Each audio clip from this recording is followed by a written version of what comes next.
Tuan Yang Di-Pertua Dewan, selama 1 jam saya mendengar bagaimana kerajaan akan curah wang dengan banyaknya kepada siapa saja. Saya tidak dapat tunggu sampai tamat ucapan, tetapi sehingga tamat ucapan tidak ada sesiapa yang tertinggal. Semua dapat peruntukan yang bertambah. Pada keesokan hari, akhbar mempamerkan wajah rakyat Malaysia yang tersenyum gembira. Saya percaya jika PRU diadakan lusa, parti-parti kerajaan akan menang besar. Jumlah belanjawan 2022 adalah yang terbesar dalam sejarah negara. Sebanyak 332 bilion akan dibelanja, satu rekod. Tetapi pendapatan kerajaan pada 2022 adalah sebanyak 234 bilion. Dari manakah lebihan sebanyak 98 bilion akan datang?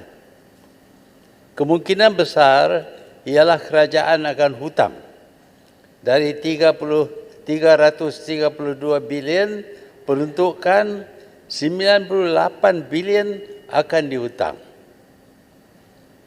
Kita sedang menanggung hutang lebih daripada 1 trilion ringgit. Dengan hutang baru, jumlah akan meningkat lagi. Kenaikan siling kepada 65% tidak akan mengurang hutang yang perlu dibayar sehingga puluhan tahun. Yang turun hanya peratusan daripada GDP, jumlah hutang tidak kurang.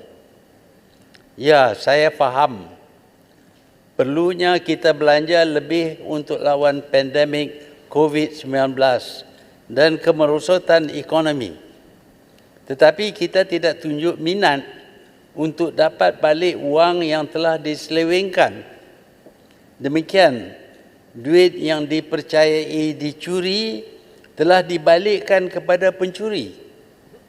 Konon pihak kerajaan tidak dapat cukup bukti yang duit-duit itu duit kerajaan dari 1MDB. Tetapi apakah si pencuri dapat bukti jelas yang menunjuk dari mana dia perolehi duit yang begitu banyak? Kononnya hadiah dari raja negara lain. Tuan Yang Di-Pertua, duit yang banyak apabila bergerak akan tinggal paper trail. Tentu ada cek. Jika cash, tentu ada rekod deposit dan keluaran di bank. Pihak yang memberi perlu dapat pengesahan bank yang mengeluarkan cash. Tentu ada rekod dalam bank akan wang yang dimasuk sebagai cek ataupun cash ke dalam bank. Akaun siapa yang menerima wang itu? Apakah wang itu keuntungan perniagaan? Perniagaan apa? Tidak mungkin wang itu tiba-tiba berada di tangan penderma. Hanya bukti yang ada ialah surat daripada seorang Arab. Tidak ditangani oleh raja atau pegawainya. Jika kerajaan tidak dapat sahkan wang itu milik kerajaan, Najib juga tidak dapat sahkan dari mana wang itu datang. Kenapa wang itu diberi kepada Najib? Soalnya, bolehkah Perdana Menteri terima begitu banyak wang daripada pemimpin kerajaan lain? Sebenarnya Perdana Menteri tidak boleh terima untuk dirinya sumbangan wang daripada negara lain kerana ini boleh dianggap sebagai percubaan mempengaruhi politik negara. Jika diterima, kenapa tidak dilapor? Kenapa dirahsia? Negara lain tidak boleh campur tangan dalam politik negara dengan memberi wang kepada Perdana Menteri Malaysia. Mahkamah mendapati Perdana Menteri ke-6 bersalah. Itu keputusan mahkamah. Selagi ia tidak didapati tidak bersalah, ia bersalah. Ia patut jalan hukuman. Ada rakyat Malaysia yang belum pun di-charge, telah dimasuk dalam tahanan kerana kenapa tidak orang yang sudah pun dihukum salah menjalankan hukuman. Dibenar keluar negara pula. Jika rayuan mendapati banduan tidak salah, bebaskan saja. Sudah hampir 1 tahun rayuan dibuat, tetapi belum ada keputusan dibuat. Dengan izin Tuan Yang Di-Pertua, justice delayed is justice denied. Apakah kerajaan serius untuk mendapat balik wang kerajaan yang telah diseleweng? Seperti yang saya jelaskan, bukti bahawa banduan memiliki barangan yang dirampas tidak jelas.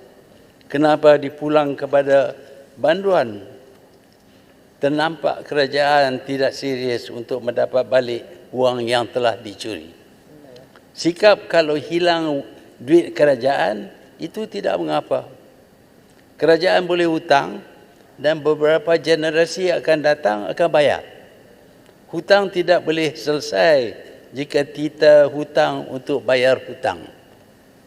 Peguam negara ataupun AG atau pendakwa raya sudah berlagak sebagai hakim. Dengan mudah AG memutus tidak ada kes. Ini adalah hukum.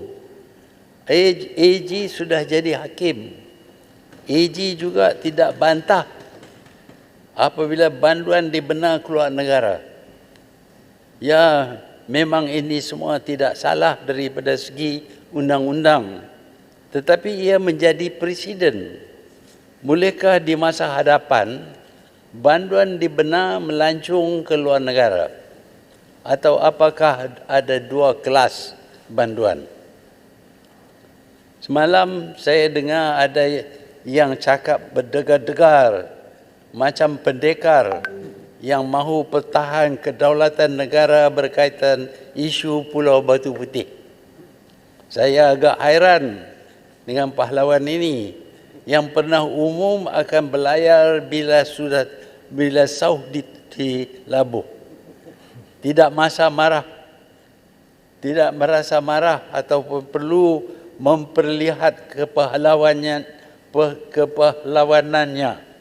Apabila 1,370 hektar tanah yang ditambak di Johor dijual secara pegangan terus ataupun freehold kepada rakyat asing.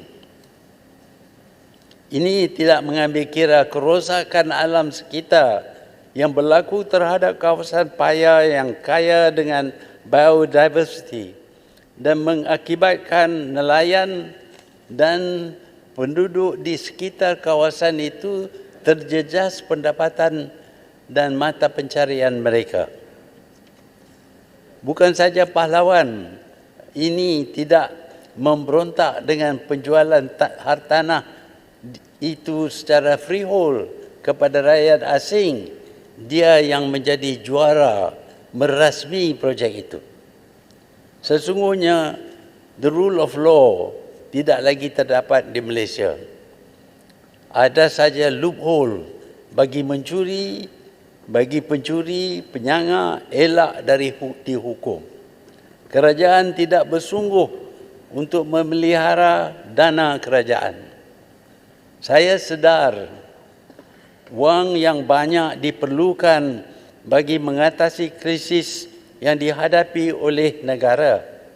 Tetapi di masa yang sama, kerajaan perlu berhati-hati supaya perbelanjaan kerajaan dikurangkan dan beban hutang tidak dihempas ke atas belakang generasi akan datang. Memang mudah untuk mengada belanjawan yang disukai ramai. Bajet menunjuk tambahan peruntukan untuk semua pihak. Angka hutang boleh diturun peratusannya dengan menaikkan siling yang dibenar, tetapi jumlah hutang tidak boleh diturunkan. Hutang mesti dibayar. Tidak bayar, hutang negara akan diisytihar bankrupt. Bahawa yang akan pikul beban bayaran balik adalah kerajaan yang akan datang, tidak bermakna sikap tidak mempedulikan beban kerajaan yang menyusul bukan tanggungjawab kerajaan hari ini. Sebenarnya kerajaan sekarang perlu berhati-hati tidak membebankan kerajaan-kerajaan yang akan datang. Dalam bajet tidak ada sebutan untuk mengurangkan perbelanjaan. Sebenarnya jika dikaji, ada kemungkinan peruntukan dikurangkan.